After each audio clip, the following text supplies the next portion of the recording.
looks like Meghan Markle has problems becoming the African Queen. No, we're not talking about that brilliant movie with Catherine Hepburn and Humphrey Bogart, but another big scandal brewing. As ever, let me explain.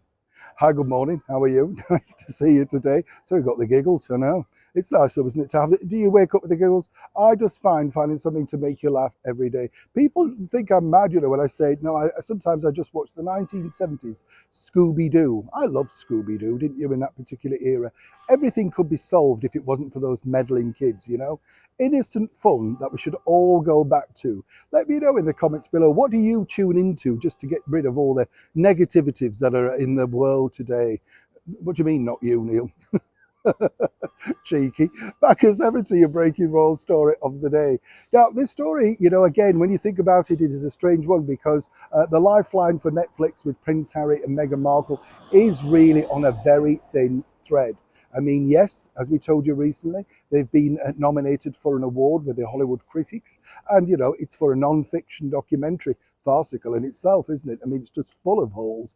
The fake pictures, the stories, the fake curtsying, everything. Nobody believes anything Harry and Meghan truly say. And you can say that on record because they've been caught out so many times, not just with assisting with the book, but just kind of with everything, Backlash of lies is what I'd like to call it. But you see now, apparently, according to Netflix's press team, Meghan and Harry were looking at this particular opportunity. That's right, to send Prince Harry out to Africa to do some conservation work or whatever.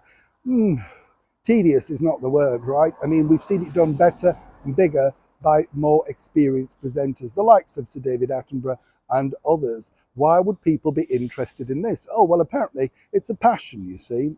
Absolutely. But everything's been a passion, hasn't it? Pearl was a passion. The Invictus Games was a passion, Things just don't work out.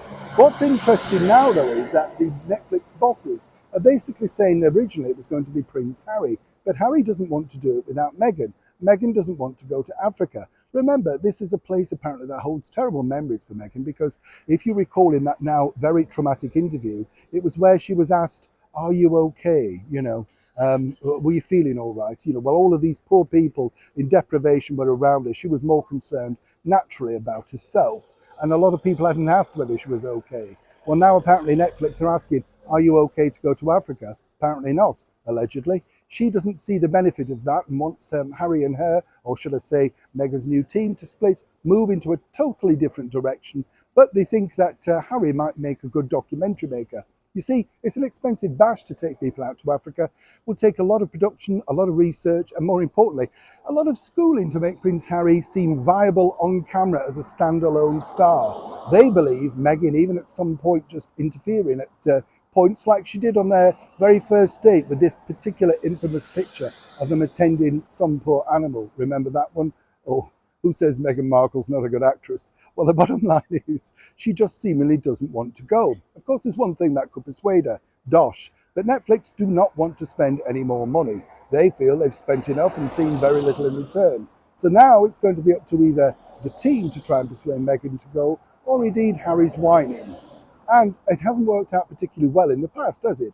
He was left alone, of course, to come over for the coronation and left alone on other previous occasions, like visiting for his security scare things with the British media over here in the High Court. So if Harry's holding out for Meghan, it looks like Harry and Meghan, seemingly now, could be both out of Africa. It's a developing story. When I know more, you'll know more. Neil Shaw in the very heart of London.